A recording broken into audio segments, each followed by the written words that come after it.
قرآن کا اعلان ہے وَلَا تَأْكُلُوا أَمْوَالَكُمْ بَيْنَكُمْ بِالْبَاطِلِ، آپس میں ایک دوسرے کا مال ناحق نہ کھاؤ۔ لیکن دیکھیے فلک ناز بلڈرز غریبوں کے پلاٹ پہ قبضہ کر گیا۔ اللہ ڈینو گوٹھ میں یہ پلاٹ تھے، وہاں انہوں نے سارے غریبوں کے پلاٹ پہ قبضہ کر لیا فلک ناز بلڈرز نے، اور قابض ہو کر کے تمام لوگ در بدر ہو رہے ہیں۔ میں نے تمام حکام بالا کو خط لکھا لیکن سننے کو کوئی تیار نہیں۔ اور یہ حاجی صاحب نے پلاٹنگ کیا تھا، حاجی صاحب کو تو ان کے بیٹے بھتیجوں نے مار دیا، مار کر کے یہ لوگ قابض ہو گئے، کیونکہ یہ گوٹھوں میں جو نظام ہوتا ہے یہ بادشاہت کا نظام ہے۔ باپ مر جاتا ہے، کھا کر کے پھر بیٹا کھائے گا، وہ مر جائے گا کھا کر کے غریبوں کا مال، پھر دوسرے آ جاتے ہیں۔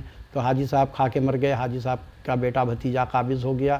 پھر اس نے کیا کیا کہ ایک ٹکڑا جو اس کے حدود میں ہوتا تھا فلک ناز بلڈرز کے، اس کے ساتھ اس کی آپس میں ڈیل ہو گئی اور اس نے اس کو دے دیا، یا واللہ عالم کیا ہوا۔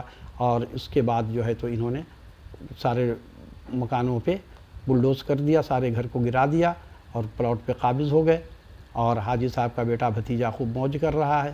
میں نے تمام حکام بالا کو خط لکھا لیکن کوئی سننے کو تیار نہیں ہے۔ اسی طرح سے گلشن گہرام کا واقعہ ہے۔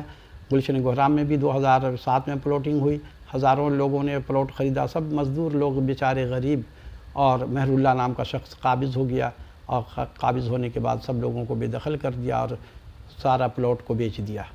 ایک ایک کر کے بیچتے بیچتے یہ 2-3 سال میں پورا، لوگ تھانہ کا چکر لگاتے رہے، تھانے دار رشوت خور، وہ کہاں کسی کی سنتا ہے، وہ تو بھتہ لیتا ہے وہاں سے، ان کو وہ لاکھوں روپیہ پہنچاتے ہیں، تو سب لوگ مارے گئے۔ تو یہ گوٹھ کا نظام جو ہے یہ اصل میں غریبوں کو لوٹنے کا نظام بنایا ہے۔ یہ ہماری حکومت اس کی ذمہ دار ہے۔ کیا حکومت کو پتہ نہیں ہے؟ ہر گوٹھ میں یہی معاملہ ہو رہا ہے۔ تو گوٹھ کا سسٹم کیوں قائم کیا ہوا ہے؟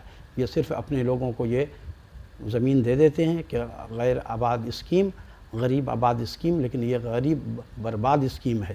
غریب جو بیچارہ پوری زندگی میں 1-2 لاکھ روپیہ جمع کرتا ہے اور وہ زمین لیتا ہے، پھر یہ لوگ بیچ کے کھا جاتے ہیں، وہ پھر وہی غریب کا غریب رہ گیا۔